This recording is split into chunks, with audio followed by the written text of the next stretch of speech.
কিছুদিন পর পর ইস্যু নিয়ে আন্দোলন, এই লোকের পদত্যাগ, এই লোকের পদত্যাগ, এগুলো না করাই উত্তম। একটা মানুষ নতুন আসছে, তাকে সময় দেওয়া দরকার। তাকে সময় দিলে বোঝা যাবে। সামান্য একটা সংসার চালাতে পারে না মানুষ, আর পুরো একটা বাংলাদেশ 16 কোটি 20 কোটি মানুষের দায়িত্ব নিচ্ছে। এই লোকের কি একটু টেনশন নাই? ওই লোক কিন্তু দেশে ফেরার পথ পরে এবং দেশে ফেরার আগেও এক কথা বারবার বলছে যে I have a plan, I have a plan. এই প্ল্যানটা এই 4 মাসে বা 5 মাসে আমরা দেখতে পাবো না। এই প্ল্যানটা দেখতে হলে আমাদেরকে সময় নিতে হবে। বাংলাদেশের মানুষ কি চায় জানো? বাংলাদেশের মানুষ চায় সারা জীবন জানি তারেক রহমান এই বাংলাদেশের প্রধানমন্ত্রী হিসাবে থাকতে পারে। বিএনপির বিরুদ্ধে চরম প্রতিশোধের নেশায় মত্ত এখন মাঠের প্রত্যেকটা রাজনৈতিক দল। সাম্প্রতিক ঘটে যাওয়া বেশ কিছু ঘটনাকে কেন্দ্র করে বিএনপির উপর চরম অসন্তুষ্ট এই রাজনৈতিক দলগুলো।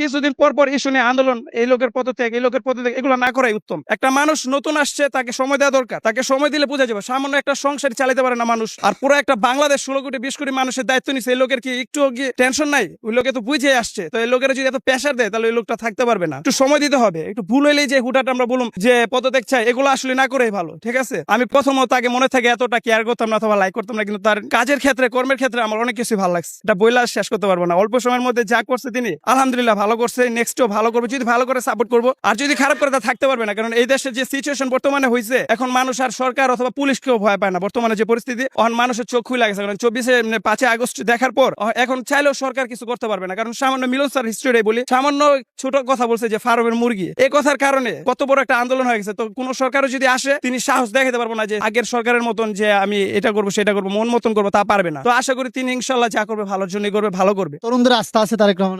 আমার আস্থা আছে। আমি তার ভালো ভালো কিছু গুণ দেখছি, এই কারণে আমার আস্থা আছে। কিছুদিন আগে তিনি একটা কথা বলছিলেন যে ছোটখাটো ক্লাব অথবা ছোটখাটো অফিসের মধ্যে তারেক রহমানের ছবি লাগায়, তো এই কারণে তাদের নাম বেচে দুনিয়ার টাকা ইনকাম করে, অনেক টাকা। তো তিনি বলছে যে এসব ক্লাব, এসব মানে অফিসের মধ্যে তাদের ছবি রাখা যাবে না। তো এই জিনিসটা আমার অনেক ভালো লাগছে, কারণ এই জিনিসটা না করলে কেউ নাম বেচে খাইতে পারবে না। অনেক ভালো লাগছে তার কিছু কিছু জিনিস।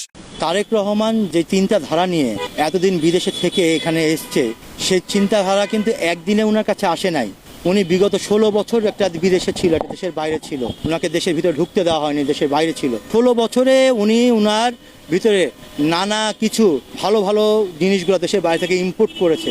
সেই ইম্পোর্ট করে একটা প্ল্যান সাজিয়ে উনি দেশের ভিতরে বলেছে। উনি কিন্তু দেশে ফেরার পথ পরে এবং দেশে ফেরার আগেও এক কথা বারবার বলছে যে I have a plan, I have a plan. এই প্ল্যানটা এই 4 মাসে বা 5 মাসে আমরা দেখতে পাবো না।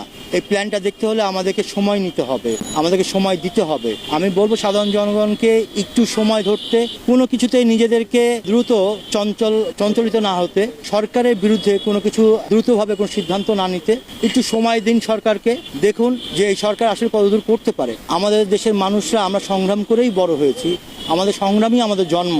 এই সংগ্রাম থেকেই আমাদের এই দেশ জন্ম, মানুষের জন্ম। কোনো রাজনৈতিক দল বা কোনো সরকারই আমাদেরকে খেয়ে নিতে বা ফেলে দিতে পারবে না ইনশাল্লাহ। এই দেশের মানুষরা একটু সবুর করতে হবে। সবুরে মিয়া ফলে, এটা সবসময় বলে গুরুজনরা।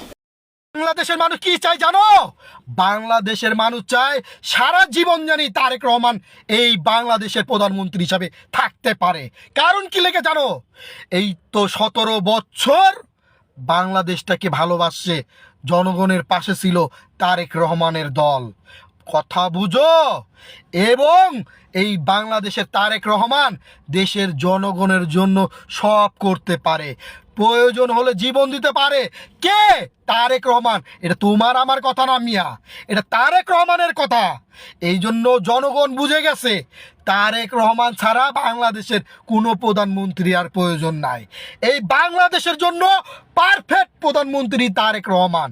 কারণ দেশের জনগণকে ভালোবাসে, দেশের মানুষকে ভালোবাসে, প্রতিটা মানুষের জন্য কাঁদে কে? তারেক রহমান।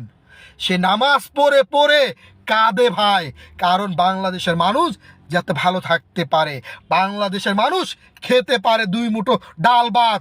এই জন্যই তো ভালোভাবে ট্রিটমেন্ট করতে পারে বাংলাদেশের মানুষ। কে চিন্তা করে? তারেক রহমান। আমরা তো দেখেছি কত 17 বছর কত প্রধানমন্ত্রী ছিল, কি করছে দেশের জন্য? কিচ্ছু করে নাই। হাজার হাজার টাকা লাগতো মিয়া ট্রিটমেন্ট করতে। আর বর্তমানে সরকার বিনামূল্যে ট্রিটমেন্ট করাইতেছে।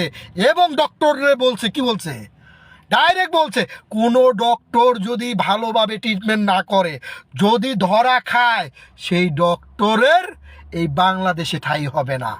কথা বুঝেন? পাপ করলে পাপের মাসুল দিতে হবে। কে বলছে? তারেক রহমান। এই দেশে চাঁদাবাজি দুর্নীতি চলবে না।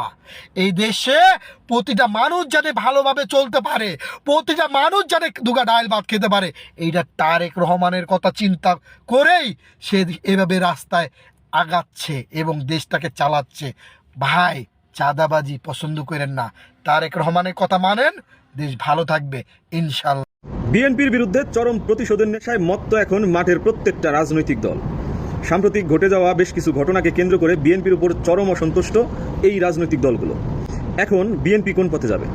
কারণ হচ্ছে যে জামাত ইসলামীর একটা ঘটনা সামনে আসছে, এইটা নিয়ে বিএনপির পক্ষ যথেষ্ট আপনার শোরগোল করছে, তারা প্রতিবাদ জানাইছে।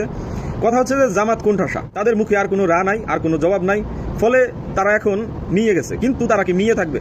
তারা মিয়ে থাকবে না। তারা জান প্রাণ দিয়া একদম সারাশি অভিযান চালাবে কোথায় কি আছে বিএনপির। অতএব বিএনপির নেতাকর্মী হানি ট্র্যাপ এবং মানি ট্র্যাপ থেকে সাবধান থাকতে হবে। আমরা দেখছিলাম আওয়ামী লীগের সময় লাস্টের দিকে বেশ কিছু সিনিয়র নেতৃবৃন্দের এরকম কলঙ্কিত ইতিহাস সামনে আসতে শুরু করছিল। আসলে এই ধরনের নৈতিক স্খলনগুলো শুধুমাত্র একজন ব্যক্তি না, একটা পরিবার, একটা সমাজ, একটা রাষ্ট্র, একটা রাজনৈতিক দল এদেরকে ভেতর থেকে একদম খোকলা করে দিতে পারে। কারণ যেখানে নৈতিকতা নাই সেইখানে অ্যাকচুয়ালি কোনো বরকত থাকে না। তো কথা হচ্ছে যে বিএনপি এখন রাষ্ট্র ক্ষমতায়, হয়তোবা তাদের অনেক পাওয়ার, হয়তোবা অনেক কিছু থাকতে পারে, কিন্তু যারা প্রতিশোধের নেশায় মত্ত হয়ে থাকে তারা সুযোগের অপেক্ষায় থাকে।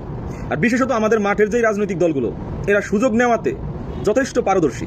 ফলে বিএনপির নেতাকর্মীদেরকে একদম চোখ কান সজাগ রাখতে হবে, নিজের নৈতিকতাকে হেফাজত করতে হবে, নিজের চরিত্রকে কন্ট্রোল করতে হবে। এর বাইরে আর কোনো অপশন নাই। যদি, আমি আবারও বলতেছি, যদি একটা ঘটনা এরকম সামনে আসে বিএনপির যে একজন সিনিয়র নেতা এরকম একটা কিছু ঘটাই ফেলছে, তাইলে আপনাদের আর রক্ষা নাই, এটা মনে রাখবেন। কারণ তখন মাঠের যত বিরোধী দলগুলো আছে সব এক ছাতার নিচে চলে আসবে এবং আপনারা মুখে কথা বলার সময় পাবেন না। একটার পর একটা এলিগেশন আসতে থাকবে এবং দেখবেন যে এটা নিয়ে কি হয়ে যায়। এমনিতেই লেম বিষয় নিয়ে আপনাদের মানে ইয়া করে দেওয়া হয়, কাঁপাই দেওয়া হয়। সেইখানে যদি এরকম মানে বড় কিছু চলে আসে, সিরিয়াস কিছু, তাইলে ওয়াল্লাহ আপনাদের খবর আছে। তো এই জন্য বলতেছি সাবধান। আওয়ামী লীগের সময়কার শেষের দিকে আওয়ামী লীগের পতনের অন্যতম একটা বড় কারণ ছিল এই ধরনের স্ক্যান্ডাল। আপনার ক্ষমতার লোভে, ক্ষমতার মোহে মানুষ মত্ত হয়ে গেছিল, তারা দিক বিদিক জ্ঞান শূন্য হয়ে গেছিল। তারা মনে করছিল যে দুনিয়াটা আমাদের, দেশটা আমাদের পৈতৃক সম্পত্তি। ফলে তারা যাচ্ছে তাই করতেছিল এবং তার জবাব তারা পাইছে। শুধুমাত্র মানুষ খুন, গুম, হত্যা, এই লুণ্ঠন, টাকা পাচার, এগুলাই তাদের ধ্বংসের মূল কারণ না। তাদের ধ্বংসের অন্যতম প্রধান কারণ ছিল নৈতিক স্খলন। দেখেন এই যে মুরাদের কাণ্ড, হারুনের কাণ্ড, বেনজিরের কাণ্ড, এরকম এক এমপিও ছিল এরকম। তো এরকম শত শত ঘটনা সামনে আসতেছিল, কারণ তারা মানে ক্ষমতার মোহে অন্ধ হয়ে গেছিল যে আমাদের কেউ কিছু করতে পারবে না। ভোগ বস্তুতে মানে ভোগ বিলাসে মত্ত হয়েছিল। মানুষের ভেতরে সবচেয়ে আঘাত করে কি? নৈতিক বিষয়। আপনার নৈতিকতা নাই, আপনি কি উন্নতি করতেছেন, কিসের কালভার্ট, কিসের রেল স্টেশন, কিসের কি ঘোড়ার ডিম বানাইতেছেন, এগুলো তখন আর মানুষ দেখে না যে আপনার চরিত্রই ঠিক নাই, আপনার নৈতিকতা ঠিক নাই, আপনি যারে তারে টাইনা নিয়ে চলে যেতে পারেন। তো বিএনপির নেতাকর্মীদের সাবধান হইতে হবে, নৈতিকতা হারানো যাবে না ভাই, চরিত্র বিসর্জন দেওয়া যাবে না। হ্যাঁ, আপনি ক্ষমতায় আছেন, আপনার ক্ষমতাটা দেশের মানুষের কল্যাণের জন্য, আপনার ক্ষমতাটা দেশের উন্নয়নের জন্য, আপনার ভোগ বিলাসের জন্য না। আপনি প্রধানমন্ত্রী তারেক রহমানের দিকে তাকান, দিনে 100 টাকার খানা খান, 100 টাকার খাবার খায় তিনি রাষ্ট্র পরিচালনা করতেছে। সেইখানে আপনি এটা চিন্তাও করেন না, কল্পনাও করেন না যে আপনি একটা কিছু করবেন অকাম কুকাম, আর বিএনপির নেতাকর্মীরা আপনাদেরকে মানে সাপোর্ট দিবে। বিএনপি সেই রাজনৈতিক দলই না, বিএনপি সেই রাজনৈতিক দলই না, আপনার চামড়া তুলে ফেলবে। তো এই জন্য প্রত্যেকে নিজ নিজ জায়গা থেকে সাবধান। হানি ট্র্যাপ, মানি ট্র্যাপ বা অন্য কোনো ট্র্যাপ, কোনো প্রকার ফাঁদে পা দেওয়ার চিন্তাও করেন না, তাইলে আপনি শেষ হয়ে যাবেন, দলটার ক্ষতি হবে, দেশের ক্ষতি হবে। কারণ এই মুহূর্তে দেশকে স্থিতিশীল রাখতে হইলে বিএনপিকে স্থিতিশীল থাকতে হবে, আপনার সরকারকে স্থিতিশীল থাকতে হবে। আর সেটা যদি সম্ভব না হয় তাহলে রাষ্ট্র হিসেবে আমরা ব্যর্থ হব, দল হিসেবে বিএনপি ব্যর্থ হবে এবং আমরা যারা বিএনপিকে সমর্থন করি তারা লজ্জিত হব। এই